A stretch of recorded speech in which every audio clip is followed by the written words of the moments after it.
கர்த்தர் பரிசுத்த நாமத்துக்கு ஸ்தோத்திரம். என் பேத்தியுடைய குழந்தை ரொம்ப பலவீனமாக இருக்குது. ரொம்ப பலவீனமாக காணப்பட்டுச்சு. பாஸ்டர் அம்மாண்டையும் சொல்லிட்டு போனேன். பாஸ்டர் அம்மா ஜபிக்கிறேன்னாங்க. அதாங்கிட்ட அந்த பிள்ளை ஹாஸ்பிட்டல் கூட்டின்னு போயிருந்து, குமரன் ஹாஸ்பிட்டலுக்கு. எனக்கு தெரியாது. வந்தவொடனே என்கிட்ட முறையிட்டு அழுதுது. இந்த மாதிரி குழந்தை பலவீனமாக இருக்கிறான், பாத்ரூம் போகிற இடத்துல ஆப்ரேஷனு. கர்த்தர்கிட்ட ஒப்பு கொடுத்து ஜெபம் பண்ணால் ஏசப்பா அவளை கூடாத காரியம் ஒன்றும் இல்லை. டாக்டர் பெருவில் அவர் பெரிய அதிசயம் செய்கிற கர்த்தர், அவரால் கூடாது ஒன்றும் இல்லை. அவர் எல்லாத்தையும் சுகப்படுத்துகிற கர்த்தர், தழும்புகளால் சுகமாக்குவார். அந்த பிள்ளை மேலே கத்தி படாத அளவுக்கு அவர் கர்த்தர் காத்துப்பார்னு சொன்னேன். நான் 2வது முறை ஸ்ரீ ஹாஸ்பிட்டல் கொண்டு போனாங்க. ஹாஸ்பிட்டலையும் வாதம் பண்ணி நான் பேசி கொண்டிருந்தேன். ரிசல்ட் வந்த உடனே அந்த பிள்ளைக்கு ஆப்ரேஷன்லாம் பண்ண முடியாது, அவன் நல்லா ஆகிடுவான், இன்னும் 1 மாதம். அந்த 1 மாதம் கூட அவருக்கு லேசான காரியம். அப்பா வரக்கூடாத காரியம். அப்பா விசுவாசமாக நம்புகிறவங்களுக்கு ஒரு நாளும் வெக்கப்பட்டு போவதில்லை. அந்த பிள்ளைக்கு கர்த்தர் அற்புதமான சுகம் கொடுப்பார்னு சொன்னேன். அது மேலே ரிசல்ட்டே நல்ல மாதிரி வந்த கர்த்தருக்கு கொடான கொடி சோத்திரம். நைட்டு சாப்பிட்டு படுக்கும் போது நெஞ்சு வெளி வந்துடுது. நெஞ்சு சாப்பிடும் போது நெஞ்சு அடைக்கிற மாதிரி ஆயிடுச்சு. அப்பா ஏப்பம் வரும்போது அடைக்காம வந்து 10 நிமிஷம் ஏப்பம் வரலையாப்பா, உன்னை சோத்திரிக்கும் போதெல்லாம் எனக்கு ஒரு பலவீனமாக காணாமல் இருக்கிறதா ஐயா, எனக்கு ஏப்பம் வந்துடும். 10 நிமிஷத்துக்குள்ள இந்த ஏப்பம் வந்துடும். வெந்நீரை குடிச்சு ஏசப்பா சோத்திரம் சோத்திரம் சோத்திரம் சொல்லும்போது வந்துடும். 3:30 மணிக்கு தூங்கும் போது ஏசப்பாவோட பேசி நான் ஜெபம் பண்ணி தூங்குறதுக்காக கர்த்தருக்கு கொடான கொடி சோத்திரம். கர்த்தரோட பரிசுத்த நாம ஸ்தோத்திரம். என் பையன் வந்து ஊழியக்காரமாக ஜெபிக்கும்போது அந்த போதை அதில் அடிமைப்படுத்தி வந்து 2-3 மாதமாக நான் ஜெபிச்சுட்டே இருந்தேன். அப்போ ஒரு நாள் வந்து என்னோடய மகன் வந்து எப்போவுமே பேக் எடுத்துகிட்டு போதை மருந்து கொண்டு வந்து அவன் படிக்கையில் வந்து நிறைய வச்சுட்டே இருப்பேன். அப்போ ஆண்டவரே வரணும் அதில் கை தொட்டு நான் ஒரு நாள் வந்து வீடெல்லாம் சுத்தம் பண்ணிவிட்டு, ஏசப்பா நான் இல்லை, நீங்கள் தான் அந்த வீட்டுக்குள்ளே அந்த பையனுக்குள்ளே அந்த போதை எப்படி வந்து அடிமைத்தனத்தில் வந்து பண்ணினாலோ அதே அந்த ஆவி வந்து எங்களை வீட்டு விட்டு விலக்கணும். ஏசப்பா உன் ரத்தத்தை தெளிக்கிற ஆண்டவரே, இனி வந்து அவனுக்குள்ளே காணக்கூடாது வந்து சொல்லியிருந்தோம். 1 மாதமாக நான் வந்து டெஸ்ட் பண்ணிகிட்டே இருந்தோம், இனி வருமோ இல்லையோன்னு. ஆண்டவரே காணவே கூடாதுன்னு. பின்ன அவன் படுக்கையில் வந்து அதில் ஒன்றும் ஒரு போதனை மருந்து ஒன்றும் இல்லை. அதுக்காக கர்த்தருக்கு கொடாக்கூடி நன்றி.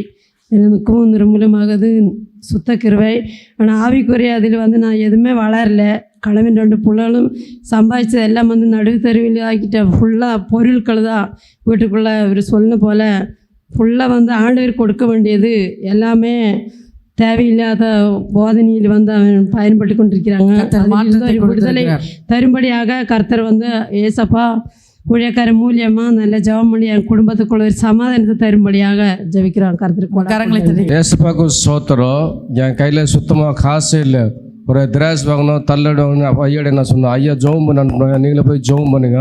ஒரு ஃப்ரெண்டு கூப்பிட்டா நான் தரவன ட்ரேஸ் சைக்கிள் திரேஸ் கொடுத்தாங்க. ஏசப்பாக்கு கொடாக்கூடிய சோத்திரம். கர்த்தருடைய பரிசுத்தமான நாமத்திற்கு ஸ்தோத்திரம். நான் செப்டம்பர் மாதம் ஃபஸ்ட் வீக்கு ப்ரேயரில் வந்து கலந்து கொண்டிருந்தேன். ஏறக்குறைய ஒரு 10 வருஷமாக இந்த சிக்கன் குனியா காய்ச்சல் வந்ததுக்கப்புறமா முழங்கால் போட முடியாது. சர்ச்சில் போனாலும் முட்டி போட முடியாது. இப்படி முழங்கால் வீங்கியே இருக்கும். ஸோ நான் அன்றைக்கி ப்ரேயரில் பாஸ்டர் வந்து இந்த கால் வலி, கை வலி, கழுத்து வலி உள்ளவங்கெல்லாம் வந்து ப்ரேயர் பண்ணுங்கன்னு சொல்லும்போது நான் பின்னாடி நின்று இந்த முட்டிக்காக ஜெபம் பண்ணி, என்னாலும் சர்ச்சில் போய் சேர்லேயே உட்கார வேண்டியது இருக்குது, எந்த சர்ச்சுக்கு போனாலும் முட்டி போட முடியலையே, எனக்கு கடவுள் இந்த கால் வலி நீங்கி எனக்கு சர்ச்சில் போய் முட்டி போடுறதுக்கு எனக்கு ஒரு கிருபை வேணும் அப்படின்னு நான் ஜெபிச்சுட்டு இருந்தேன். ஜெபிச்சுட்டு போயிட்டு ஊருக்கு போயிட்டு சர்ச்சில் போய் சரி நம்ம ப்ரேயர் பண்ணிட்டு வந்தோம்ல, நம்ம முழங்கால் போட்டு பார்ப்போமே நினச்சி முட்டி போடுறப்ப ரொம்ப காலம் கழித்து எனக்கு முட்டு மடங்கிச்சு. எனக்கு ரொம்ப சந்தோஷமாக இருந்துச்சு. பரவாயில்லையே, நம்மளாலும் கோயிலில் முட்டி போட முடியுதுன்னு நினச்சி இப்போ ஒரு 2 மாதமாக சர்ச்சுக்கு போகிறப்பெல்லாம் நான் என்னால் முழங்கால் போட முடியுது. அது கடவுள் தந்த ஒரு மிகப்பெரிய ஒரு கிருபை. அதற்காக நான் நன்றி செலுத்துகிறேன்.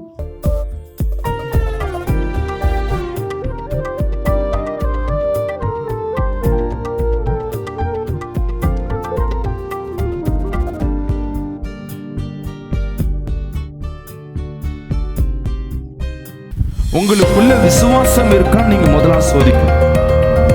நம்ம புதிய ஏற்பாட்டு காலத்துல இயேசு நமக்கு கற்றுக் கொடுத்தது அன்பு, 2வது விசுவாசம். அல்லேலூயா. உங்களுடைய ஆவிக்குரிய வாழ்க்கையை சோதித்து பாருங்க. உங்க ஆவிக்குரிய வாழ்க்கை, உங்க குடும்ப வாழ்க்கை வேற, ஆவிக்குரிய வாழ்க்கை. நான் ஜெபம் கரெக்டா இருக்கா, நான் கரெக்டா துதிக்கிறேன், நான் ஆலயத்துக்கு கரெக்ட் டைமுக்கு வரேன். யோசிச்சு பாருங்களேன், நீ ஆலயத்துக்கு நீ 5 நிமிஷம் லேட்டாக வந்தாவே நீ அங்கே குற்றவாளியாக நிற்கிற.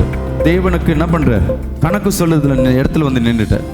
நான் 5 நிமிஷம் இல்லை, நான் 1/2 hour லேட்டு, 1/4 hour தான் லேட்டாக வந்தேன், 10 நிமிஷம் தான், அது ஒரு குற்றமா? ஆமாம், 10 மணி இங்கே டைம் மிஸ் பண்ணிட்டா அந்த 10 மணிக்குள்ளே நீ உள்ளே வந்தாகும். ராமேன் சொல்லுவேமே, அவருக்கு உண்டானதை அங்கே போகலன்னா அவர் உனக்கு கொடுக்க வேண்டியது என்ன பண்ணுவார், நிறுத்தி வைப்பார். அல்லேலூயா. ஆனால் உனக்கு தடைகள் உடைத்து வெள்ளம் புரண்டு ஓடி வர்றது போல உன் ஆசீர்வாதத்தை உன் வயல்களை நிரப்புவதற்கு அவர் ஆயத்தமாக இருக்கிறார். ஆனால் உன் கையிலேருந்து எங்கே எவ்வளோ போகுது? நீ கொடுக்க ஆயத்தமாக இருந்தா அவர் கொடுக்க அவர் ஆயத்தமாக இருக்கிறார். என் அன்பு சகோதரி சகோதரி, அல்லேலூயா. உங்களை நீங்கள் நிதானித்து பாருங்க.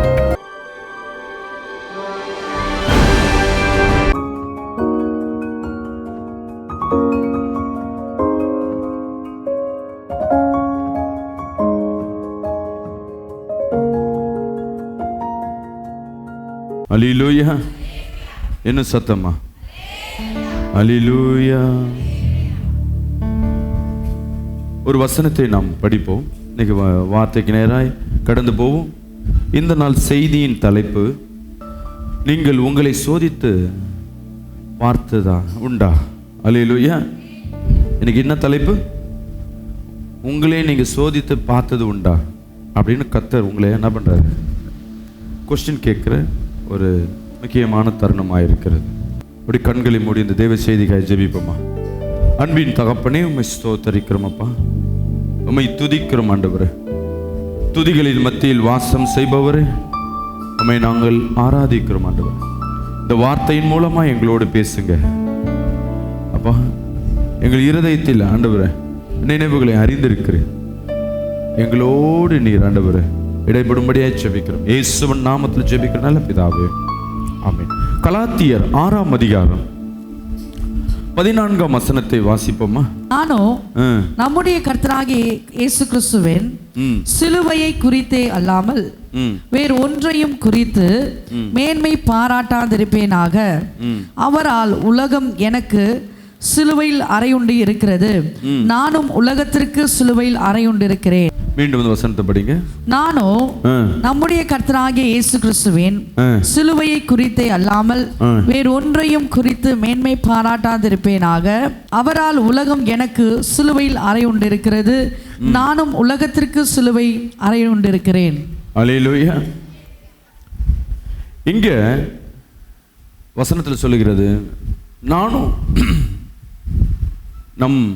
நம்முடைய கர்த்தராகிய இயேசு கிறிஸ்துவின் சிலுவை குறித்தது இல்லாமல் வேறொன்றையும் குறித்து மேன்மை பாராட்டாமல். நம்ம எதை மேன்மை பாராட்டணும், நம்ம எதை குறித்து நம்ம பேச வேண்டும், நாம் எதை குறித்து தியானிக்க வேண்டும் அப்படின்னு கர்த்தர் இடத்துல நம்ம கேட்கும் பொழுது கர்த்தர் நம்ம இடத்துல பேசுகிற வார்த்தை இயேசுவை குறித்து, இயேசுவின் சிலுவை பாடுகளை குறித்து. இயேசு எதற்காய் பூமிக்கு வந்தார், இயேசு எதற்காய் நம்மளை ரட்சித்தார், இயேசு எதற்காய் மரித்தார், எதற்காய் உயிர்த்தார், எதற்காய் வர போறார், இதை குறித்து தவிர நான் வேற எதுவும் பேசுறதில்லை.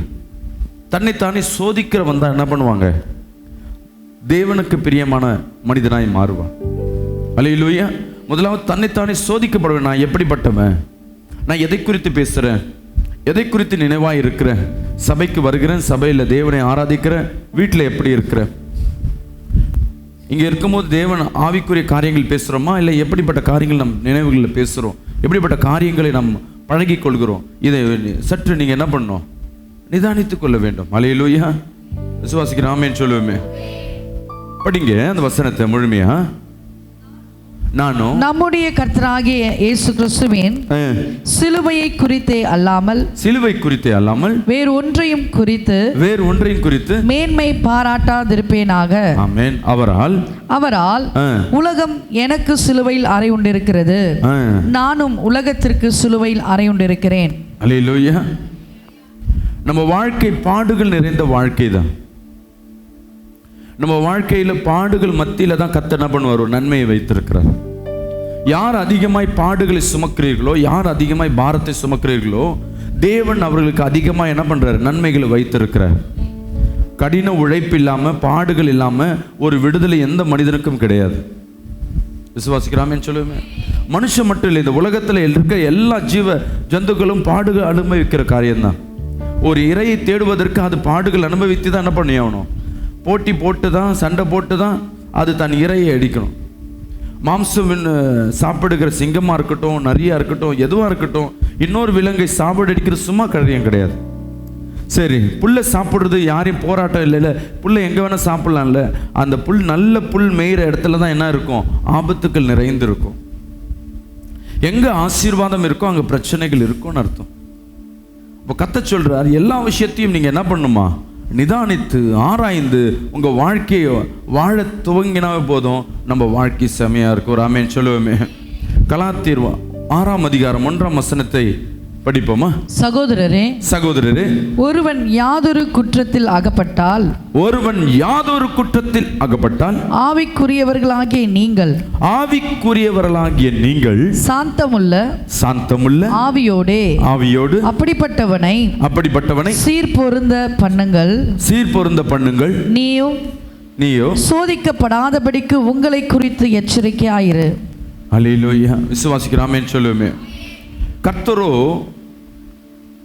ஒருவன் யாதொரு குற்றத்தில் அகப்பட்டால் ஆவிக்குரியவனாகிய நீங்கள் சாந்தமுள்ள ஆவியோடு அப்படிப்பட்டவனை சீர்பொருந்த பண்ணுங்கள். நீயும் சோதிக்கப்படாதபடிக்கு உன்னை குறித்து எச்சரிக்கையா இருக்கு. என் அன்பு ஜனமே, நம்ம என்ன பண்ணுவோம்னா, நம்ம ஊழியத்தில், குடும்ப வாழ்க்கையில், படிப்பு காரியங்களில், வேலை ஸ்தானத்தில் மற்றவர்களை குற்றப்படுத்தியே நம்ம வாழ்ந்து கொண்டிருப்போம்.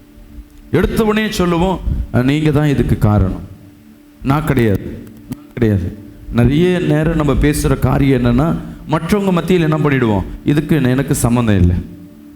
நான் இன்றைக்கி கஷ்டப்படுறேன்னா அது என் மனைவினால், இன்றைக்கி நான் கஷ்டப்படுறேன்னா அது என் பிள்ளைங்களால், இன்றைக்கி நான் கஷ்டப்படுறேன்னா அது என் கணவனால், இப்படியே மற்றவர்கள் மேலே குற்றம் சாட்டி கொண்டே இருப்போம். யாருமே தன்னைத்தானே என்ன பண்ணுறது இல்லை, சோதித்து இந்த குற்றத்துக்கு தான் ஒரு பொறுப்புன்னு யாரும் என்ன பண்ண போகிறதில்ல, ஒத்துக்கிறது இல்லை. அங்கே தான் நம்ம மிஸ்டேக் பண்ணுறோம்.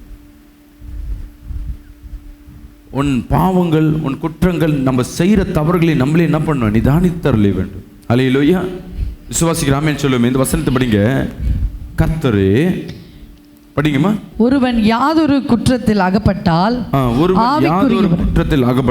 ஆவிக்குரியவர்களாகிய நீங்கள் சாந்தமுள்ள ஆவியோடே ஆமென் அப்படிப்பட்டவனை சீர்பொருந்த பண்ணுங்கள். வசனம் சொல்லுது, நம் தேவனின் ஆவியை பெற்றுக்கணும். ஜெபிக்கும் போது, அந்நிய பாஷை பேசும்போது நல்ல தேவன் உள்ள ஆவியானவர் உள்ள இருக்கிறார்னு அர்த்தம். நம்ம பிதா குமாரன் பரிசுத்த நாமத்தில் தான் நம்ம முழுக்க ஞானஸ்தானத்தை எடுக்கிறோம். ஆவிக்குரிய சபைக்கு வருகிற நீங்கள் ஆவியை பெற்றவர்களாக இருக்கிறீங்க. அப்போ வேதத்தில் நீங்கள் ஆவியை பெற்ற தனி மனிதனாய் மாறுகிறீர்கள். அல்லேலூயா. போன வாரம் ஞாயிற்றுக்கிழமை பார்த்தோம், சனிக்கிழமை யோசேப்பு குறித்து அந்த பார்வன் ராஜா சொல்கிறார், இவன் தேவ ஆவியை உடையவன். அல்லேலூயா. விசுவாசிக்கிறாமேன்னு சொல்லுவேன். நீ சிறைப்பட்ட வாழ்க்கையாக இருந்தாலும் சரி, உன் வாழ்க்கையில் வியாதிகள் பட்டிருந்தோம், கவலைகள் இருந்தாலும் நீ ஆவிக்குரிய மனிதனாக இருக்கிற. விசுவாசிக்கிறாமேன்னு சொல்லுவோமே. நெஞ்சில் கை வச்சு சொல்லுங்க, நான் தேவ ஆவியை உடையவனாக இருக்கிறேன், நான் தேவ ஆவியை உடையவளாக இருக்கிறேன். நான் எதற்கும் நான் என்ன பண்ண மாட்டேன், அஞ்சிட மாட்டேன். அல்லேலூயா. இங்கே வசனம் சொல்லுகிறது தெளிவாய். இன்னொரு விஷயம், சகோதரி, யாதொரு குற்றத்தில் அகப்பட்டால் ஆவிக்குரியவராகிய நீங்கள் சாந்தமுள்ளவர் ஆவியோடு அப்படிப்பட்டவனை சீர்பொருந்த பண்ணுங்கள். அல்லேலூயா. இங்கே கர்த்தராகிய தேவனோடு பேசுகிற காரியம், சில பிரச்சனைகளை நம்ம கலந்து கொள்ள மாட்டோம். முதல் காரியம், ஜபத்தில் இருக்கவங்க சில பிரச்சனைகளை கலந்துக்க மாட்டோம். நம்மளுக்கு எதுக்கு அந்த பிரச்சனை?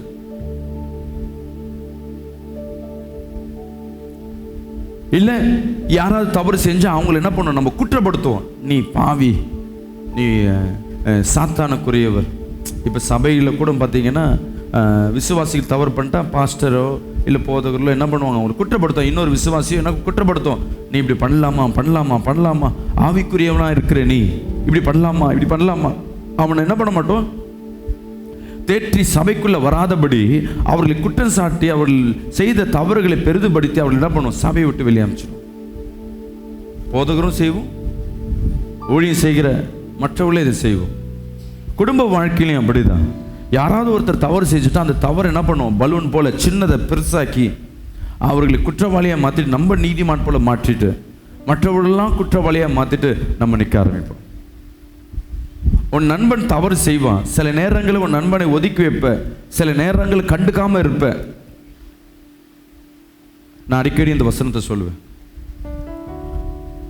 ஒருவன் தப்பு செய்கிறாங்கன்னா உன் சொந்தமோ பந்தமோ உன் நண்பர்களோ உன் உறவுகளோ விசுவாசிகளோ ஒருத்தன் தப்பு செய்கிறவனா இருந்தால் அவனை விசாரிக்கிற கடமையில் நீ இருக்கிற. ஹல்லேலூயா. ஏன்னா நீ தேவ ஆவியானவரை உடையவராக இருக்கிற. ஒரு ஆமென் சொல்லுவோமே. ஏன் நம்ம இதை கண்டுக்கணும்? வசனம் சொல்லுது, நீ தான் கேட்கணும் அதை. ஆனால் எப்படி கேட்கணுமா? தேவ ஆவியில் நின்று கேட்கணும். ஒருத்தர் குற்றவாளி என்றால் நீ தேவ ஆவியில் நின்று கேட்கணும், நீ இந்த குற்றம் செய்திருக்கிறீ என்று. அவனை துன்பப்படுத்த இல்லை, அந்த பாவத்திலிருந்து விடுதலை ஆக்கப்பட. விசுவாசிக்கிறாமேன்னு சொல்லுமே.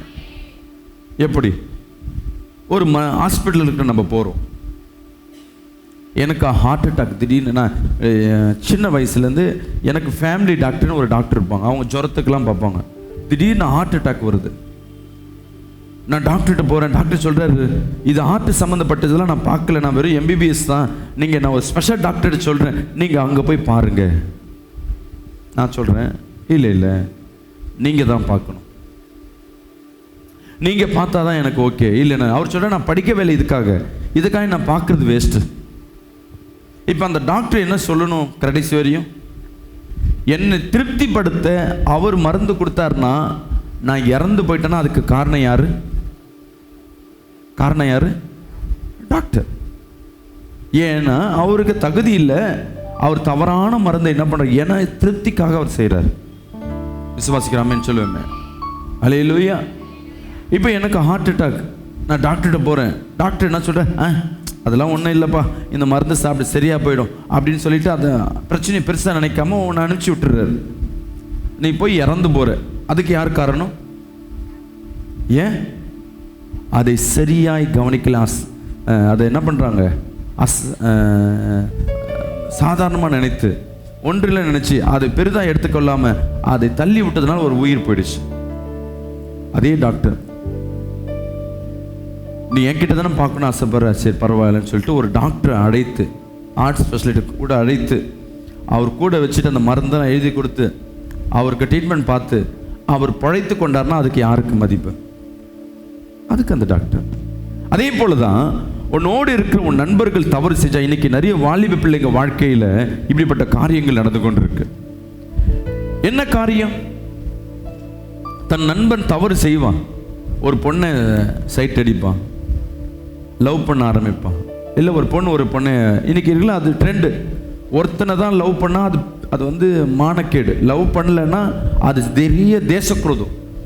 அந்த பிள்ளை லவ் பண்ணது இல்லை, தவறாய் பண்ணது இல்லை, சிகரெட் அடிக்கிறான், இல்லை கெஞ்சா அடிக்கிறான், தண்ணி அடிக்கிறான், இப்படி தவறு செய்யும் பொழுது நீ நண்பனாக இருக்க, உனக்கு அந்த நண்பனோடு உனக்குள்ள பழக்கமாக இருக்குன்னா நீ அதை அவனிடத்தில் சுட்டி காட்டலைன்னா, நான் சொல்லி பார்த்தேன் பாஸ்டர், அவன் கேட்கல, நான் என்ன பண்ணுறது சொல்லிட்டு அவன் கூட நான் நட்பு வைக்கிறேன்னா அவன் கெட்டு போறானா அதுக்கு காரணம் யாரு?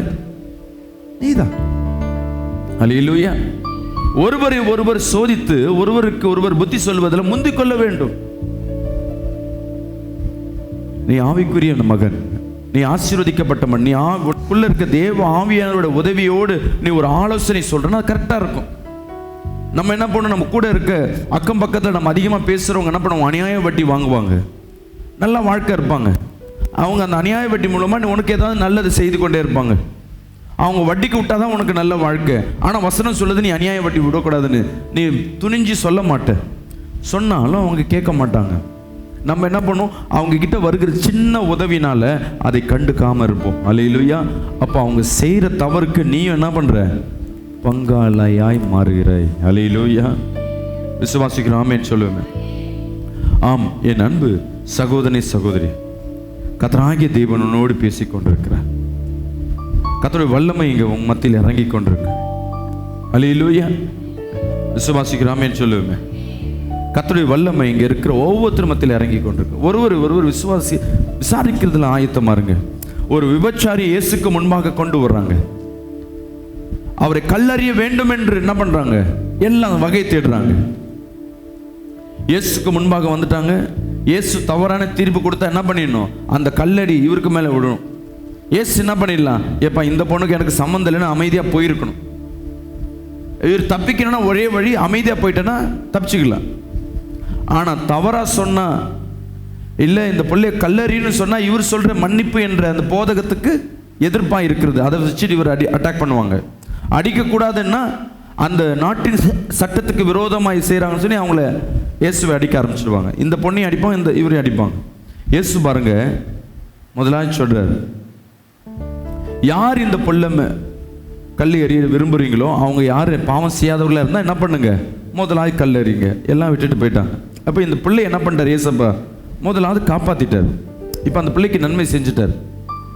அப்படியே அந்த பிள்ளை போயிருக்கலாம். ஆனால் இயேசு சொல்கிறார் திருப்பி அந்த பிள்ளையை பார்த்து, இனி நீ பாவம் செய்யாத. அல்லேலூயா, அட்வைஸ் பண்ணுறார். அந்த சகோதரி அதுக்கப்புறமேட்டு என்ன பண்ண ஆரம்பிச்சிச்சு, இயேசுவிடத்தில் கூடவே ஊழியம் செய்கிற ஒரு பெண்ணாக, ஒரு ஆவிக்குரிய பெண்ணாக, அந்த இயேசுவின் வார்த்தையின் மூலமாக அந்த பிள்ளையின் வாழ்க்கையை அப்படி மாற ஆரம்பிச்சது. ஒரு ஆமென் சொல்லுமே.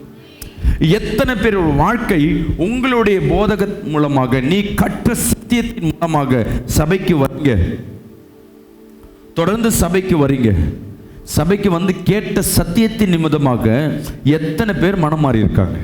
கொஞ்சம் நிதானிச்சு பாருங்க. உன் வீட்டில் உன் மனைவி, வீட்டில் உன் பிள்ளைங்க, உன் நண்பர்கள், உன் உறவுகள், ஆவிக்குரிய சகோதரிகள், இவர்கள் எல்லாம் உன்னை பெற்ற இங்கே கேட்ட ரட்சிப்பின் மூலமாக ஒருத்தர் யாராவது என்ன பண்ணியிருக்காங்க, மனம் மாறி இருக்கிறாங்களா, இயேசுவை ஏற்றுக்கொண்டிருக்கிறாங்களா, செய்த பாவத்தை விட்டு உன்னோடு அவர்களும் தேவனை ஆராதிக்க ஆயத்தமாக இருக்கிறாங்களா? கொஞ்சம் நிதானித்து பாருங்க. நாம் பெற்ற ரட்சிப்பு விலையேற பெற்றது, நாம் பெற்ற விடுதலை விலையேற பெற்றது. அதை நம் கவனமாக அதை பிரயோஜனப்படுத்த வேண்டும். அல்லேலூயா. இந்த வசனத்தை மீண்டும் படிங்க, 6:1 படிங்க. சகோதரரே, ஒருவன் யாதொரு குற்றத்தில் அகப்பட்டால் ஆவிக்குரியவர்களாகிய நீங்கள் சாந்தமுள்ள ஆவியோடே அப்படிப்பட்டவனை சீர் பொருந்த பண்ணுங்கள். அல்லேலூயா. நீயும் சோதிக்கப்படாதபடிக்கு உன்னை குறித்து எச்சரிக்கையாயிரு. எபேசியர் 5:10 படிப்போமா. கர்த்தருக்கு பிரியமானது இன்னதென்று நீங்கள் சோதித்து பாருங்கள். விசுவாசிக்கிறாமே சொல்லுவேன். முதலாவது நம்ம செய்கிற காரியங்கள் கர்த்தருக்கு பிரியமா இருக்கா? நம் பேசுகிற பேச்சு, நம் செய்கிற செயல்கள், நம் பார்க்கிற பார்வைகள், நடத்தைகள், இதெல்லாம் கர்த்தருக்கு பிரியமானதாக இருந்ததுன்னா நீங்கள் சோதித்து பார்க்கறதுல நாம் என்ன பண்ணோம், முந்திக் கொள்கிறவர்களாக இருக்கணும்.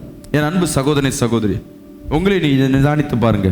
நீங்கள் செய்கிற செயல்கள் கர்த்தருக்கு பிரியமா இருக்கா? யோசிச்சு பாருங்க. நீங்க சபைக்கு வர காரியம் கூட ஓகே, சபையில் உட்கார்ந்து கொண்டே நீங்க செய்கிற காரியம் கூட கர்த்தருக்கு பிரியமா இருக்கா? சில தவறுகள் சபைக்குள்ளே நடக்கும். வீட்டில் மற்ற நேரங்களில் நீ செய்கிற செயல்கள் கர்த்தருக்கு பிரியமா இருக்கா? இரண்டாவது படிங்க 1 தெசலோனிக்கேயர் 5:21 படிப்போமா. எல்லாவற்றையும் சோதித்து பார்த்து நலமானதை பிடித்துக் கொள்ளுங்கள். அல்லேலூயா. கர்த்தர் சொல்றார், உன்னை நீ சோதித்து பார், முதல் கர்த்தருக்கு பிரியமா இருக்கா இல்லையான்னு. முதலாவது நம்ம என்ன பண்றோம்னா, நான் செய்கிற காரியம், நான் பண்ற காரியம் கரெக்டா தப்பானே தெரியாம நிறைய பேர் பண்ணும். நீ தப்பு பண்றியாமா அப்படின்னு கேட்டா, நானா அப்படியே கொஞ்ச நேரம் யோசிப்போம். தப்பே பண்ணாத மாதிரியே ரியாக்ட் பண்ணும், பேச்சு செயல்கள் எல்லாம். அல்லேலூயா. நீங்க நிதானிக்க ஆரம்பிச்சா போதும், நான் என்ன தப்பு செய்கிறேன், நான் எதில் தோல்வி அடைகிறேன், தேவனுக்கும் எனக்கும் இருக்கிற கேப் என்ன இருக்கு, எதனால இந்த இழப்பு. உங்கள் வாழ்க்கையில் ஒரு கண்ணீரோ ஒரு இழப்போ வர ஆரம்பிச்சதுன்னா, முதல் எடுத்தோன்னே மற்றவங்களை குற்றச்சாட்டாமல் நான் என்ன தப்பு பண்ணேன், நான் என்ன குற்றம் பண்ணேன்று நீங்கள் நிதானிக்க ஆரம்பித்தாவே போதும், நீங்கள் தேவனுடைய பிள்ளையாய் மாற ஆரம்பிப்பீங்க. அல்லேலூயா. வசனம் சொல்லுது, எல்லாவற்றையும் சோதித்து பார்த்து நலமானதை பிடித்துக் கொள்ளுங்க. இந்த உலகத்தில் உனக்கு முன்பாக எல்லாமே இருக்கு. தேவன் ஏதோம் தோட்டத்தில் எல்லாத்தையும் வைத்தார். தேவனே சொல்லிட்டா இந்த கனியை சாப்பிடாது, இது நலம் இல்லாதது என்று. மனிதன் என்ன பண்ணான், எல்லாவற்றையும் போல அதையும் என்ன பண்ணிட்டான், எடுத்துட்டான். தேவன் வந்து கேட்கிறார் ஆதாமை பார்த்து, ஏன் இந்த தப்பு செஞ்ச? இவன் என்ன சொல்லியிருக்கலாம், ஆண்டவரே நான் தெரியாம செஞ்சுட்டேன், என்ன மன்னிச்சுன்னு சொல்லியிருந்தானா அந்த பிரச்சனை அப்பயோ முடிஞ்சிட்டு இருக்கும். அவன் என்ன பண்ணிட்டான்னா, நான் இல்லை, நீ எனக்கு துணையாய் ஒரு மனைவியை கொடுத்திய, அவ தான் இந்த மாதிரி காரியத்தில் என்ன பண்ணிட்டா, தப்பு செய்ய தூண்டிட்டான்னு சொல்லிட்டு மற்றவங்க மேலே குற்றம் செட்ட ஆரம்பித்தான். அல்லேலூயா. சரி, ஸ்திரீ இடத்துல கேட்குறாரு ஏவாள் கிட்ட, ஏன் அப்படி பண்ண? நான் ஒன்றும் பண்ணல, இந்த சர்ப்பம் தான் என்னை வஞ்சித்தது. ஒருவரை ஒருவர் மாற்றி மாற்றி மாற்றி மாற்றி என்ன பண்ண குற்றம் சொல்லவர்களாய் மாறும். அதான் தேவன் சொல்லுகிறார், உங்களே நீங்களே என்ன பண்ணுங்க, நிதானித்து கொள்ளுங்க. ஒரு ஆமேன் சொல்லுவோமே. அல்லேலூயா. உங்களே நீங்கள் நிதானிக்கும் பொழுதுதான் நீங்க எந்த சூழ்நிலையில் இருக்கீங்கன்னு தெரியும். அப்படியே கண்களை மூடி நெஞ்சில கைகளை வைத்துக்கொண்டு நீங்க செய்யற பாவம் என்னது என்று நீங்க கர்த்தர் உனக்கு வெளிப்படுத்துவார். யாரா தீர்க்கதரிசிகள் வந்து உன் கையில தலையில வச்சுட்டு நீ செய்யற பாவத்தை சொல்ல வேண்டிய அவசியம் இல்லை. தாவீதை பார்த்து சொன்னது போல இல்லை. உங்களுக்கு தெரியும் நான் எதற்கு செய்ய. நம்ம சத்தியத்தை கேட்கிறோம், சபைக்கு வருகிறோம், சத்தியத்தை படிக்கிறோம். நீ செய்யற தவறு என்னது என்று நமக்கு தெரியும். ஆண்டவரே, நீங்க செய்யற தவறை உணர்ந்துட்டு, ஆண்டவரே இதுல இருந்து விடுதலை ஆக்க எனக்கு கிருபை தாருங்க. ஒரு ஆமேன் சொல்லுவோமே. அல்லேலூயா. விசுவாசிக்கிற ஆமேன் சொல்லுவோமே. இப்போ உங்களையே சோதிக்கிறதுல, இப்போ நீங்க கண்ணை மூடி சோதிச்சிங்க. நான் சொல்ற ஒரு 4 விஷயத்துல சோதித்து பார்க்கணும். உங்களுக்குள்ள விசுவாசம் இருக்கான்னு நீங்க முதலாக சோதிக்கணும். நம்ம புதிய ஏற்பாட்டு காலத்தில் இயேசு நமக்கு கற்றுக் கொடுத்தது அன்பு, 2வது விசுவாசம். அல்லேலூயா. புதிய ஏற்பாடு காலம் என்ன? விசுவாச பிரமாணம் சொல்லுவாங்க. பழைய ஏற்பாடுகள் நியாய பிரமாணம். உங்களுக்குள்ள விசுவாசம் இருக்கான்னு உங்களையே நீங்க என்ன பண்ணுங்க, நிதானித்துக் கொள்ளுங்க. 2 கொரிந்தியர் 13ஆம் அதிகாரம் 5ஆம் வசனத்தை நாம் வாசிக்க கேட்போமா? நீங்கள் விசுவாசம் உள்ளவர்களோ என்று உங்களை நீங்களே சோதித்து அறியுங்கள். உங்களை நீங்களே பரீட்சித்து பாருங்கள். இயேசு கிறிஸ்து உங்களுக்குள் இருக்கிறார் என்று உங்களை நீங்களே அறியீர்களா? அல்லேலூயா. நீங்கள் பரீட்சைக்கு நில்லாதவர்களாய் இருந்தால் அறியீர்கள். அல்லேலூயா. நான் அடிக்கடி சொல்லுவேன், விசுவாசம்னா என்ன சொல்லுமா? விசுவாசம்னா என்னம்மா? சாப்பாடா? விசுவாசம்னா என்ன? உண்மையா நண்பனும். இதுதான் விசுவாசமா? நம்பிக்கை தான் விசுவாசம் இல்லை? இல்லை, விசுவாசம் வேறு, நம்பிக்கை வேறு. விசுவாசம்னா என்ன? யாரை கரெக்டாக சொல்லுங்களேன். நான் ஏற்கனவே சொல்லி கொடுத்துருக்கேன். சின்ன பிள்ளைங்க கிளாஸ் ரூமில் கேட்ட உடனே அப்படியே மேலே மேலே பார்க்கும். இப்பயும் அப்படிதான், கேட்டோடனே மேலே என்ன இருக்கு? ஒன்றுமே இருக்காது. விசுவாசம்னா என்ன? அவர் மேலே நம்பிக்கை தான் விசுவாசமா? இல்லை. இயேசு உனக்குள்ள இருக்கிறார் என்ற நம்பிக்கையில் நீ எது மேலே நம்பிக்கை வைக்கிறியோ அதுக்கு பேர் விசுவாசம். இயேசு உள்ளே இருக்கிறாரான்னு தெரியாமையே நீ எது மேலே நம்பிக்கைப்படுறியோ அதுக்கு பேர் விசுவாசம் அல்ல. நீ சபைக்கு போக மாட்டேன், ஜெபிக்க மாட்டேன், ஆனால் என் கர்த்தர் எனக்கு செய்வார், ஆனால் என் கர்த்தர் எனக்கு கடனை தீர்ப்பார்னு சொல்லி சும்மா பொய்யா பேசிட்டு இருந்தீங்கன்னா, நீ பார்க்கறதுக்கு கர்த்தர் செய்வார் சொல்லுவேன். ஆனால் ஜெபமும் இருக்காது, பரிசுத்தமாக இருக்காது, ஒரு சபைக்கு போகிறதுல இருக்குதுன்னா உள்ள கர்த்தர் இல்லை. உனக்கே தெரியும் எனக்குள்ள கர்த்தர் இருக்கிறார். அல்லேலூயா. நீ ஜெபிக்கும் போது, துதிக்கும் பொழுது, ஒவ்வொரு டைமும் உனக்கு தெரியும் என் தேவன் என்னோடு இருக்கிறார். ஒரு ஆமென் சொல்லுவோமே. அல்லேலூயா. அப்போ கர்த்தர் உன்னோடு இருக்கிறார்னு அந்த நம்பிக்கையில் நீ எது மேலே நம்பிக்கை வைக்கிறியோ அதுக்கு பேர் விசுவாசம். இந்த வசனத்தில் சொல்லப்பட்டிருக்கு, நீங்கள் விசுவாசம் உள்ளவர்கள் என்று உங்களே நீங்கள் சோதித்து. அப்போ உங்களுக்குள்ளே இருக்கணும். இயேசு உள்ளே இருக்கிறாரா? சகோதரியை கேட்குறேன், என் அன்பு சகோதரனை கேட்குறேன், உங்களுக்குள்ளே இயேசு இருக்கிறாரா? எப்படி நம்பிக்கையா சொல்ல முடியும்? அதோட நம்பிக்கை தான் விசுவாச அறிக்கை. அல்லேலூயா. நீ சொன்னது நடந்தது எதுவுமே இல்லாத மத்தியிலும் தேவன் நடத்தி கொடுப்பார் பார்த்தீங்களா, அதுக்கு பேர் தான் விசுவாசம். உங்களுக்குள்ள இயேசு இருக்கிறார் என்ற நம்பிக்கை முதலாவது உனக்குள்ள இருக்கணும். நான் ஜெபிக்கிறேன், இயேசுப்பா இருக்காரான்னு தெரியல, என் குடும்பத்தில் இயேசுப்பா இருக்கிறாரான்னு தெரியல. நீ இயேசுவை ஏற்று நீ பாவியா இருந்தாலும் நீ எப்போ மனம் திரும்புறையோ அந்த செகண்ட் இயேசு உனக்குள்ள பிரவேசிக்க ஆரம்பிச்சிருவார். அல்லேலூயா.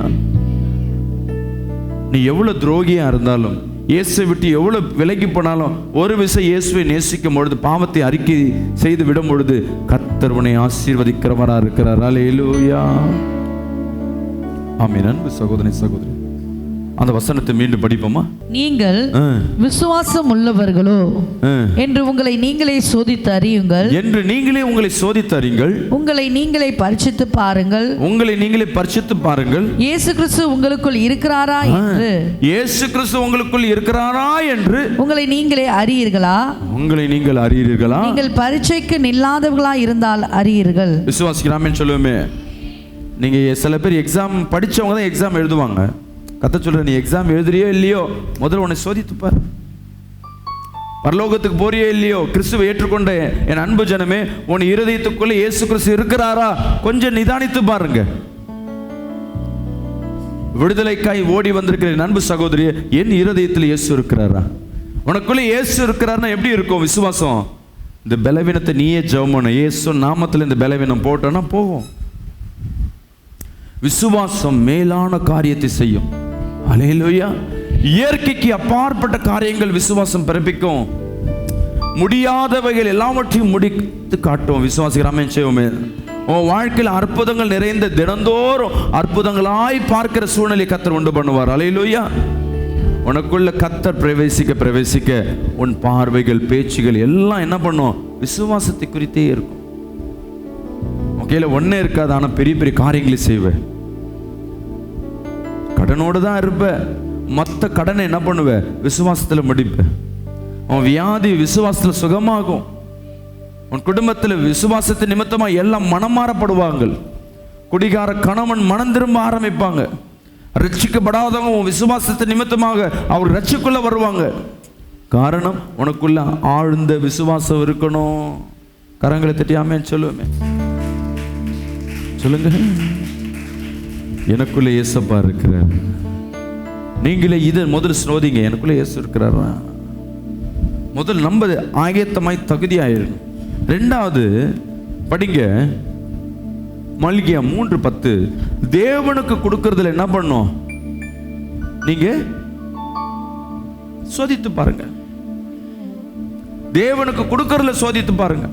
உங்களே நீங்க சோதிக்கணும். நான் தேவனுக்கு ஒழுங்கா கொடுக்கிறேன். படிங்க, என் ஆலயத்தில் ஆகாரம் உண்டாயிருக்கும்படி ஆகாரம் உண்டாக இருக்கும்படி தசம பாகங்களை எல்லாம் பண்டசாலையிலே கொண்டு வாருங்கள். பண்டசாலையில் கொண்டு வாருங்கள். அப்பொழுது நான் வானத்தின் பலகணிகளை திறந்து இடம் கொள்ளாத போக மட்டும் உங்கள் மேல் ஆசீர்வாதத்தை வர்ஷிக்க மாட்டேனோ என்று அதனால் என்னை சோதித்து பாருங்கள் என்று சேனைகளின் கர்த்தர் சொல்லுகிறார். தேவன் சொல்றார், என்னை சோதித்து பாரு. ஆலயத்தில் ஆகாரம் இருக்கா? ஆலயத்தின் தேவைகள் சந்திக்கப்படுகிறதா? உன் தசம பாகம்னா உன்னை சம்பாதிக்கிறதுல 10ல் 1 பங்கு 10% எங்க வரணும்? ஆலயத்துக்கு வந்தாகணும். எத்தனை பேர் நீங்க கொடுக்குறீங்க? கர்த்தர் சொல்ற, என்னை சோதித்து பாரு. உங்க வருமானத்தில் எல்லாவற்றிலும் 10% உள்ள வந்துருதா? உன் நேரத்தில் 10% தேவனுக்கு கொடுத்துடணும். 24 மணி நேரத்தில் ஜபத்துக்கு 10% கொடுத்துடணும். உன் வருமானத்தை உன் ஆலயத்தில் கொண்டு வரணும். தேவன் சொல்ற, என் ஆலயத்தில் கொண்டு வாங்க. என் ஆலயத்தில் ஆகாரம் இல்லாதபடி உங்க தசம பாகங்களை கொண்டு வந்து அதை சொல்றாரு. அப்பொழுது நான் வானத்தின் பலகணியை திறந்து போக மாட்டோம். கர்த்தர் சொல்ற, நீ கஷ்டத்துல தான் இருப்ப.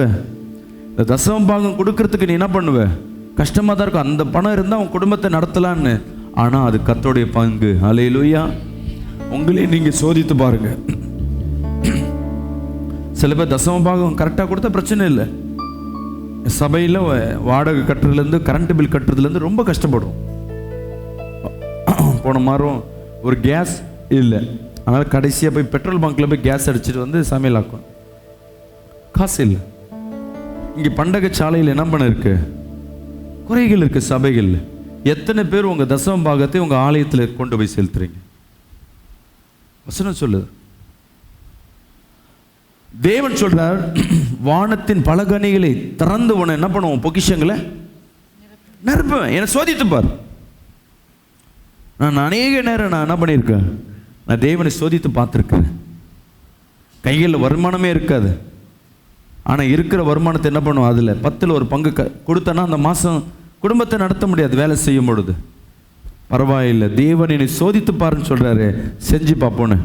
ஆனால் மற்ற மாதம் இல்லாத ஆசீர்வாதம் எப்போ முழுமையான தேவனுக்கு உண்டானதை தேவனுக்கு கொடுக்கும் பொழுது அவர் வானத்தை திறந்து என் பொக்கிஷங்களை கர்த்தர் நிரப்பினார். ஹல்லேலூயா. உங்களையும் நிதானிச்சு பாருங்க. 10% கணக்காக இருக்கணும். நீ வட்டி கட்டு, எதை வேணா கட்டு, உன் வருமானத்தில் 10% உள்ள வரணும். இது சபைக்குண்டானது. இது பாஸ்டருக்கு வந்து நாங்கள் கணக்கு போட்டு உங்ககிட்ட கேட்க போகிறதில்ல. கேட்டேன்னா என்ன பண்ணுவாங்க, பாஸ்டர் காணிக்கைக்காக மெசேஜ் கொடுக்குறாரு. இல்லை, உங்கள் ஆசீர்வாதம் அதில் தான் இருக்குது. உங்கள் ஆசீர்வாதத்தை நீங்களே இழந்து போகிறீங்க. சபைக்குள்ளே உள்ள வந்து ஏன் எனக்கு வருமானம் இல்லை, ஏன் என் வாழ்க்கையில் ஆசீர்வாதங்கள் இல்லை, ஏன் இந்த பணத்தில் பற்றாக்குறை இருக்குது, கொஞ்சம் யோசிச்சு பாருங்க. நீ தசம பாகம் கரெக்டாக கொடுக்கும்போது எங்கே இருக்க பணமும் உன்னை தேடி தானாக ஓடி வரும். ஹல்லேலூயா. விசுவாசிக்கிற ஒரு சபையில் ஒரு குடும்பம் உண்டு. அவங்க கரெக்டாக தசம பாகம் கொடுத்துட்டே வருவாங்க. திடீர்னு அவருக்கு உடம்பு சரியில்லைன்னு ஒரு வேலைக்கு 1 மாதம் லீவு போடுறாரு. சம்பளம் வர வாய்ப்பே கிடையாது. திடீர்னு வந்து என்கிட்ட தசம பாகம் கொடுக்குறாங்க. என்னம்மான்னு கேட்டேன். இல்லை, எனக்கு கம்பெனியில் திடீர்னு எங்களுக்கு சம்பளத்தை அனுப்பிச்சிருக்காங்க. ஹல்லேலூயா. நீ தசம பாகம் கொடுக்கணுன்றது கர்த்தர் வந்து உனக்கு சம்பளத்தை கொடுக்கல, நீ உண்மையாக இருந்ததுனால அவர் திறப்பார் என்பது அது நிச்சயமாக இருக்குது. ஹல்லேலூயா. வானத்தின் பல கனிகளை திறப்பார் என்றது நிச்சயமாக இருக்குது. விசுவாசிக்கலாமேன்னு சொல்லுவேமே. நீ அவருக்கு கட்டாய் கொடுக்கும் பொழுது அவர் சொல்ற என்னை சோதித்துப்பார். இன்னும் நிறைய வசனங்கள் உண்டு தசம பாகத்தை குறித்து. நான் அதை பற்றி நான் பேச வரும்ல. நீ கரெக்டாக கொடுக்குறாயா, உன் வருமானத்தில் 10% நீ கொடுத்து பாரு. உன் வருமானம் நாளுக்கு நாள் அது இன்க்ரிமெண்ட் ஆகலைன்னா என்ன கேளுங்க, செலவுகள் கம்மியாகும். வீணாய் போகிற கடன் பிரச்சனை, வியாதி, திருமணம், இல்லை ஏதோ பர்ச்சேசிங், இது வீணாய் போகிற செலவுகள் கம்மியாக இருக்கும். அந்த மாதம் கையில் பணத்தை மிச்சம் எடுப்பேன். ஹல்லேலூயா. விசுவாசிக்கிறாமேன்னு சொல்லுவேமே. நீங்களே உங்களை நிதானிச்சு சோதித்து பாருங்க. நான் கரெக்டாக ஆலயத்துக்கு போகிறேன், நான் கரெக்டான ஆளுன்னுவீங்க. நீ ஜெபிக்கிறதுல கரெக்டாக இருப்ப, உன் தசம பாகம் ஆலயத்துக்கு போதா? உன் கணவர் சம்பாதிப்பார், நீ எப்படியாவது கேட்டு சபைக்குள்ளே போய் கொண்டு போகணும். அந்த தசம பாகத்தை பிரிக்கக்கூடாது, ஆலயத்தில் கொண்டு போகணும். ஹல்லேலூயா. விசுவாசிக்கிறாமேன்னு சொல்லுவேமே. அநேகருக்கு நம்ம போய் உதவ தேவையில்லை. 10ல் ஒரு பங்கு நீ சபைக்கு கொடுத்துட்டு மீதி இருக்கிறது எடுத்துன்னு போய் என்ன பண்ணு, மற்றவங்களுக்கு உதவுங்க. ஆடை இல்லாதவங்களுக்கு ஆடை இருக்க கொடுங்க. உங்ககிட்ட 2 இருந்தால் 1 கொடுங்க. இதெல்லாம் கர்த்தர் சொல்கிறேன். இதெல்லாம் என்னை சோதித்துப்பார். வசனத்தை மீண்டும் படிங்கல. அப்பொழுது நான் வானத்தின் பலகணியை திறந்து இடங்கொள்ளாமல் போக மட்டும் உங்கள் மேல் ஆசீர்வாதத்தை வர்ஷிக்க மாட்டேனோ. கர்த்தர் கேட்கிற, உன் மேல நான் ஆசீர்வாதத்தை வைக்க மாட்டேனா? அதனால என்னை சோதித்து பாருங்கள். அதனால என்ன நான் ஆசீர்வாதம் வைப்பனா இல்லையான்னு என்ன பண்ணு, என்னை சோதித்து பாரு. ஆமென் சொல்லுவேமே. நீங்க யார் யார் உங்க வருமானத்தில் கரெக்டாக ஆலயத்துக்கு தசம பாகம் கொடுக்கலையோ, உங்க வீட்டில் ஏதோ ஒரு குறை நடக்கும். அதுக்கு காரணம் சபையோ கர்த்தரோ அல்ல. அவருக்கு உண்டானதை அங்கே போலன்னா அவர் உனக்கு கொடுக்க வேண்டியது என்ன பண்ணுவார், நிறுத்தி வைப்பார். ஹல்லேலூயா. ஆனால் உனக்கு தடைகள் உடைத்து வெள்ளம் புரண்டு ஓடி வர்றது போல உன் ஆசீர்வாதத்தை, உன் வயல்களை நிரப்புவதற்கு அவர் ஆயத்தமாக இருக்கிறார். ஆனால் உன் கையிலேருந்து எங்கே எவ்வளோ போகுது? நீ கொடுக்க ஆயத்தமாக இருந்தா அவர் கொடுக்க அவர் ஆயத்தமாக இருக்கிறார். என் அன்பு சகோதரி சகோதரி, ஹல்லேலூயா. உங்களையும் நீங்கள் நிதானித்து பாருங்கள். நீங்கள் போகிற சபைக்கு கரெக்டாக தசம பாகம் கொடுக்குறீங்களா? உன் வருமானத்தை நீ கரெக்டாக, நீ என்ன வருதுன்னே தெரில பாஸ்டர், நான் காணிக்க வருமானம் வர்றது கர்த்தர்கிட்ட, அதை நீ கணக்கு வச்சு தான். 1 ரூபாய் இருந்தாலும் நீ கணக்கு வச்சு தான் ஆகணும். அந்த கணக்கில் ஒரு 10% எங்கே போய் ஆகணும்? சபைக்கு. நீ போகிற சபைக்கு தசம பாகம் கொடுத்து தான். இதை நீங்கள் நீ சோதித்து பாருங்கள். நீங்களே என்ன பண்ணுங்க, நிதானித்து பாருங்கள். சுவாசிக்கிறாமேன்னு சொல்லுவேமே. 2வது, உங்களே நீங்கள் சோதித்து பார்க்குறதுல 3வது காரியம் படிப்போம். சங்கீதம் 139ஆம் அதிகாரம் 23-24 படிப்போமா?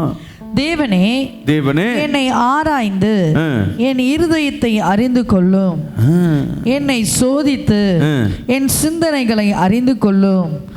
வேதனை உண்டாக்கும் வழி என்னிடத்தில் உண்டோ என்று பார்த்து நித்திய வழியிலே என்னை நடத்தும். விசுவாசிக்கிறாமேன்னு சொல்லுவேமே. முதல் வழியை சொன்னேன். முதல் எதை சோதித்து பார்க்கணும்? விசுவாசத்தை சோதி பார்க்கணும். ரெண்டாவது, நீ தசமபாகம் கர்த்தருக்கு கொடுக்குறது கரெக்டாக கொடுக்குறது சோதி, உன்னையும் சோதித்து பாரு. மூணாவது, உங்கள் வழியை சோதித்து பாருங்க. நீங்கள் என்ன பார்க்குறீங்க, தன்னைத்தானே சோதித்து பாருங்க. உங்கள் இருதயத்தை சோதித்து பாருங்க, உங்கள் சிந்தனையை சோதித்து பாருங்க, உங்கள் வழிகள் எல்லாவற்றையும் சிந்தித்து பாருங்க. உங்களை குறித்து மற்றவர்கள் குறை சொல்லாதபடி என்ன பண்ணுங்க, உங்கள் வழியை நீங்கள் காத்துக்கொள்ள வேண்டும். ஒரு ஆமேன்னு சொல்லுங்களேன். உங்களை யாராவது கை காட்டி என்ன பண்ணணும், இந்த பாவம் செய்கிற, இந்த குற்றம் செய்கிறேன்னு சொல்லாதபடிக்கு, ஐயோ நான் கரெக்டாக தான் இருக்கேன், நீங்கள் அப்படி பார்க்காதீங்கலாம் சொல்லக்கூடாது. என் பாவத்தை, என் வழியை நான் மாற்றிக்கொள்வதில் நான் ஆயத்தமாக இருக்கணும். கரங்களை தட்டி ஆமேன்னு சொல்லுவோமே. அல்லேலூயா, அல்லேலூயா. என் அன்பு ஜனமே, உங்களே நீங்க நிதானிச்சு பாருங்க. நீங்க செயல்கள், சிந்தனைகள், இருதய நினைவுகள் இதெல்லாம் பரிசுத்தமா இருக்கா? கர்த்தருக்கு பிரியமானதை செய்கிறதா? மற்றவங்க மேல கோபம் கொள்றீங்களா? எரிச்சல் கொள்றீங்களா? மற்றவங்க மேல பழி போடுறீங்களா? நீங்க தப்பித்துக்கொள்ள இன்னொருத்தர் மேல பழி போடுறீங்களா? நீங்களே நிதானித்து பாருங்க. நீங்க அதுல சோதித்து பாருங்க, நான் கரெக்டா இருக்கேன், நான் செக் பண்ணி பார்த்துங்க. தங்கம், வெள்ளி யோசிச்சு பாருங்க. இந்த உலகத்தில் இருக்க எல்லா பொருளையும் சோதித்து பார்க்குறோம். தங்கம் கரெக்டாக இருக்கா, இது இரும்பு தானா, இது கரெக்டான இரும்பா, இது வெள்ளி தானா, சோதித்து பார்க்குறோம். நீங்களே நீங்கள் நிதானித்து பாருங்க. நான் செய்கிற செயல் கரெக்டா, பேசுகிற பேச்சு கரெக்டா, என் பார்வை கரெக்டா, என் சிந்தனை கரெக்டா, இதை நீங்கள் சோதித்து பார்க்க தேவன் மத்தியில் வெளிப்படுகிறவராக இருப்பார். அல்லேலூயா. நீங்கள் பொண்ணாக விளங்க ஆரம்பிச்சிடுவீங்க. நீங்களே நான் செய்கிற தவறுன்னு நீ வேற யாரும் சொல்லி தர தேவையில்லை, உங்களுக்கு தெரிஞ்சிடும் நான் இந்த தப்பு செஞ்சு கொண்டே இருக்கேன்.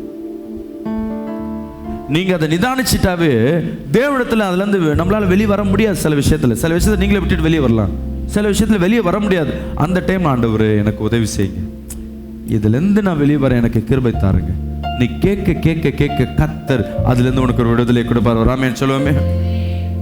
நான்காவது காரியம், உங்களுக்குள்ள ஆவியானவர் இருக்கிறாரா என்று சோதித்து பாருங்க. யோபு 23:10 எடுத்து படிப்போமா? ஆனாலும் நான் போகும் வழியை அவர் அறிவார். அவர் என்னை சோதித்த பின் நான் பொன்னாக விளங்குவேன். ஹல்லேலூயா. உங்களுடைய ஆவிக்குரிய வாழ்க்கையை சோதித்து பாருங்க. உங்க ஆவிக்குரிய வாழ்க்கை, உங்க குடும்ப வாழ்க்கை வேற, ஆவிக்குரிய வாழ்க்கை. நான் ஜெபம் கரெக்டா இருக்கா, நான் கரெக்டா துதிக்கிறேன்னா, நான் ஆலயத்துக்கு கரெக்ட் டைமுக்கு வரேன்னா, யோசிச்சு பாருங்களேன். நீ ஆலயத்துக்கு நீ 5 நிமிஷம் லேட்டா வந்தாவே நீ அங்க குற்றவாளியா நிற்கிற. தேவனுக்கு என்ன பண்ற, கணக்கு சொல்றதுல இடத்துல வந்து நின்றுட்ட. நான் 5 நிமிஷம் இல்லை, நான் 1/2 hour லேட்டு, 1/4 hour தான் லேட்டாக வந்தேன், 10 நிமிஷம் தான், அது ஒரு குற்றமா? ஆமாம். 10 மணி இங்கே டைம் மிஸ் பண்ணிட்டா அந்த 10 மணிக்குள்ளே நீ உள்ளே வந்தாகும். ராமேன் சொல்லுவேமே. அல்லேலூயா, அல்லேலூயா. ஆமீன். அன்பு சகோதரி, உங்களை நீங்கள் ஆவிக்குரிய வாழ்க்கையில் நீங்கள் சோதித்து பாருங்க. ஜப வாழ்க்கையில் எப்படி இருக்கீங்கன்னு பாருங்க. சபைக்கு கொடுக்கறதுல எப்படி இருக்கீங்க, நேரத்தில் எப்படி இருக்கீங்க, தேவனுக்கு கொடுக்குற நேரம் எப்படி இருக்கு, எந்த நேரத்தை தேவனுக்காய் கொடுக்குறீங்க, எவ்வளோ நேரம் உலகத்துக்கு கொடுக்குறீங்க, நீங்கள் சோதித்து பாருங்க. இன்னைக்கு நீங்கள் சோதித்து பார்க்க கர்த்தர் உன் வாழ்க்கை பொன்னாக விளங்க பண்ணுவார். அல்லேலூயா. நீங்கள் இன்னைக்கு எந்த தவறு செய்கிறீங்க, எந்த சூழ்நிலை ஸ்ட்ரகிள் ஆகுறீங்கன்னு தெரிஞ்சால் போதும், அந்த இடத்துல தேவன் வந்து ஃபுல் பண்ண ஆரம்பிப்பார். அல்லேலூயா. உனக்குள்ள தேவன் வாசம் செய்கிறார். உனக்குள்ள இயேசு வாசம் செய்யும் பொழுது நீ முதல் நிதானிக்க ஆரம்பிச்சா போதும், நான் என்ன தப்பு பண்றேன். அல்லேலூயா. எத்தனை பேர் உலக கப்பு கிரிக்கெட் பார்த்து கொண்டிருக்கீங்க? மேட்ச் எத்தனை பேர் பார்க்குறீங்க? ஒருத்தரும் கை தூக்க மாட்டீங்க. அவ்வளோ நல்ல உங்களை வீட்டில் போட்டால் பார்த்துருப்பீங்க. கிரிக்கெட் மேட்ச் பார்க்கும் பொழுது நான் சின்ன வயசில் ரொம்ப அதை விரும்பி பார்ப்பேன். இப்போ ஊழியம் பண்ணுறதுனால பார்க்குறதில்ல. ஒரு இந்தியா தோத்துடுச்சுன்னு சொல்லி அவங்கள பனிஷ்மெண்ட்டை கொடுக்குறத காட்டில் அவங்க என்ன செய்வாங்க, என்ன தப்பு பண்ணாங்க, ஃபீல்டிங் சரியாக செய்யலை, கேட்ச் சரியா இல்லை, போலிங் சரியா இல்லை, இந்த மாதிரி பந்தை அவங்களுக்கு என்ன பண்ண முடியல, அட்டன் பண்ண தெரியல, இந்த மாதிரி காரியத்தை தவறுகளுக்காக என்ன பண்ணுவாங்க, அந்த தவறெல்லாம் ஃபைண்ட் அவுட் பண்ணி அடுத்த மேட்ச்சில் அந்த தவறை என்ன பண்ணுவாங்க, திருத்துவாங்க. அந்த மேட்ச்சில் ஜெயிக்க ஆரம்பிப்பாங்க. இதுதான் வந்து ஒரு விளையாட்டுலேயே சக்ஸஸ் கொடுக்கும். நம்ம வாழ்க்கை அப்படிதான். நம்ம எங்கே தவறு செய்கிறோம்னு சொல்லிட்டு நம்ம நிதானிச்சா போதும், உனக்கு ட்ரைனிங் கொடுக்கிறவர் என் இயேசு உள்ள அமர்ந்து கொண்டிருக்கிறார். அல்லேலூயா. உனக்குள்ள இருக்கிறவர் இருக்கிற நீ நிதானிக்க ஆரம்பிச்சு, நீ அடுத்த பேட்டிங் நல்லா பண்ணணும், அடுத்த வாழ்க்கை நான் நல்லா வாழணும், நான் மேலுக்கு வரணும், என்ன செய்யணும்னு சொல்லி நீ கர்த்தர்கிட்ட கேட்டாய போதும், ஆண்டவரே இந்த தவறு செய்கிறேன், இதில் நான் மிஸ்டேக் பண்ணுறேன், இதில் நான் என்ன பண்ணுறேன், குறையலாக இருக்கிறேன், எனக்கு உதவி செய்யுங்கன்னு சொல்லுங்களேன், கர்த்தர் உனக்கு உதவி செய்வார். அல்லேலூயா. அப்படியே கண்களை மூடி முடிஞ்சவங்க முழங்காலிட்டு உங்களை நீங்கள் நிதானித்து பாருங்க, உங்களை நீங்கள் ஒப்பு கொடுக்க ஆரம்பிங்க. Yes, glory to Jesus.